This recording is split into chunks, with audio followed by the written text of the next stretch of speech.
1989 was a revolutionary year in German history. The Berlin Wall was finally opened, and the inner German border was soon to follow. It was during the period of reunification that Chancellor Helmut Kohl coined what has since become an infamous phrase. Ich bin sicher, in 3, 4, 5 Jahren sind das blühende Landschaften. Blooming landscapes within just a few years. 15 years later, photographer Christian Wolter set out to see what progress had been made. Chancellor Kohl's promise is now associated with the widespread disillusionment in the East since reunification. Things are certainly blossoming again in the East. Most of the GDR's environmentally unsound industry is now gone entirely. In 2004, Christian Wolter visited Wolfen, a satellite town created to house chemical workers. 5 years earlier, the authorities had built this slick-looking climbing tower in between the apartment blocks. Typically, there was not a soul in sight on the day when Wolter took his picture. The tower has rarely seen use because local people cannot afford the equipment needed to climb it. Wolfen population is now just a third of its 1989 level.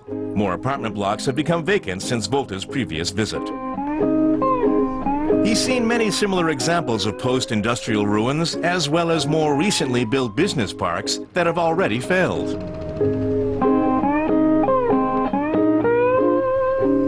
Christian Wolter cannot understand how this is possible in a country as rich as Germany.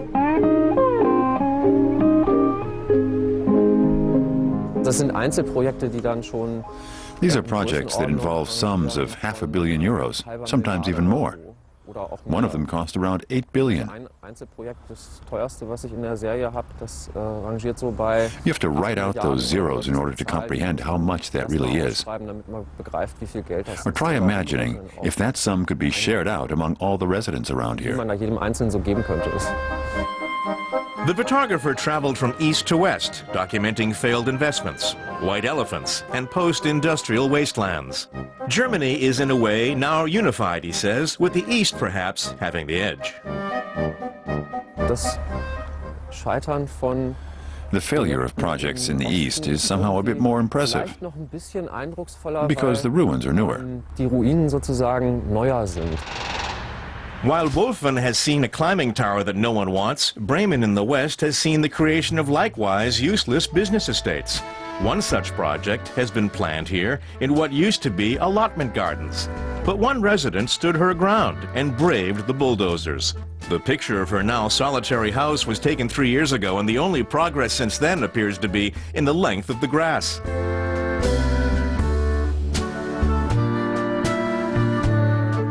Christian Wolter called his collection of photographs Blühende Landschaften, inspired by Helmut Kohl's reference to blossoming landscapes. Some of his pictures, in fact, show signs of growth, although in a different sense to that originally meant by the Chancellor.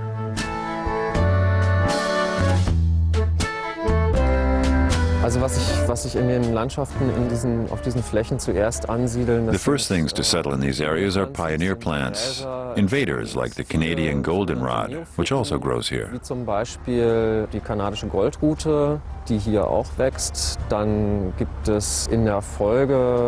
Then pretty soon you get blackberries. They take over an area, making it inaccessible. Then 2 or 3 years later you get birch trees. They gradually overgrow the entire place. Some would say Germany has the costliest weeds in the world, but Wolter tries not to be cynical. His pictures may document failure, but they also try to look on the bright side.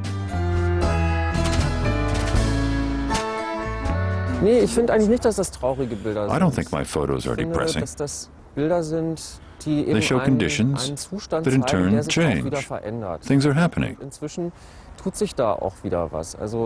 house is still standing, but here you can see the new paving stones already. The little house on this proto-industrial prairie will soon be surrounded by factories, unless the global financial crisis puts an end to those plans.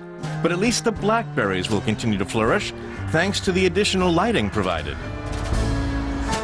That's the crazy part about the term blossoming landscapes, because the opposite has happened.